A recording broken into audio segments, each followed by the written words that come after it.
point I want to emphasize through reading the 3 sections that I did is really about you, us, everybody, recognizing the necessity, call it a request if you want, to stop abusing the world, to stop rejecting it as not worthy of your love. Now, when I use the word world, I'm also talking about the people of the world.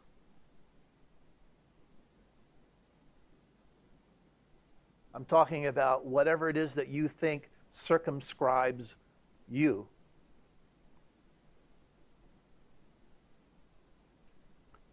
You can call it the environment if you want to. You can call it the universe if you want to. You can say it's everything that is made manifest if you want to.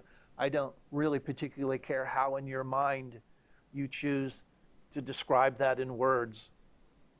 I'm talking about while you have the belief in your own mind that you are separate from anything, that the solution to that is your love.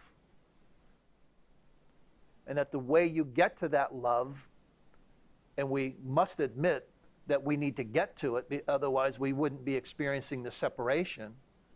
And we must admit that the way we get to that love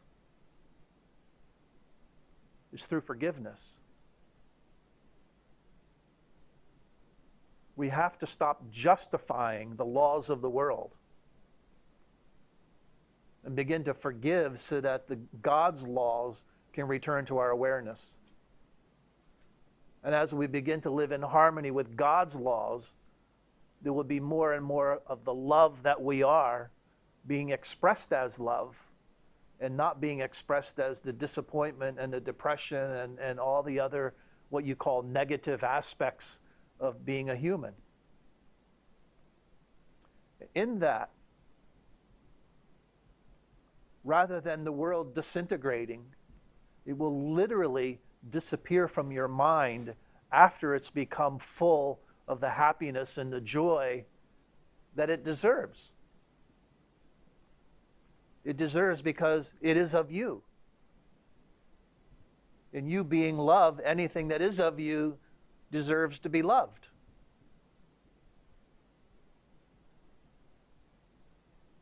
But loved because it is a natural expression of you, not because there is something in it that you will get out of it that will make you more you. You are already fully what God created you to be. You're not going to be more.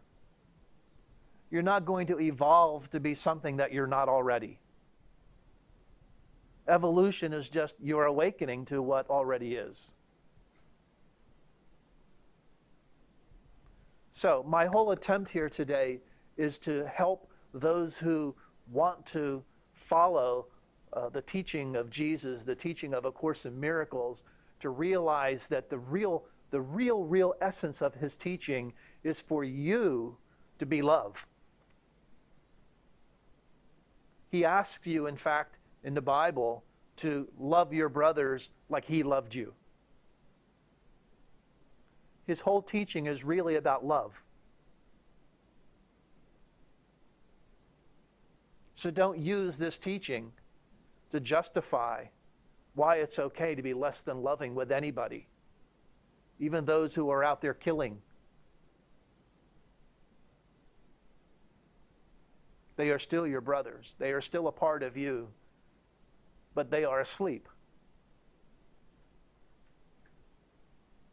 And they need to be reached with your message to them about what you have discovered, about what you now remember, about what you recognize. You now have the job. You now have the assignment to bring this message of love to your world, to the people that you know. Now, if you want to know how you can best serve God, I think it should be very clear to you, perhaps, how Jesus thinks you can best serve God. Maybe you will agree with him, maybe you won't. But I think it's very clear what he believes.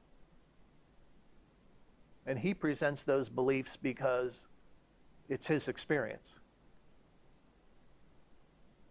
And it's his experience because he so associated himself with the Christ that the experiences that belong to the Christ are now his. In that realization, he recognized that you actually made all of that transformation with him. He did not transform into the recognition of the Christ alone. It included you.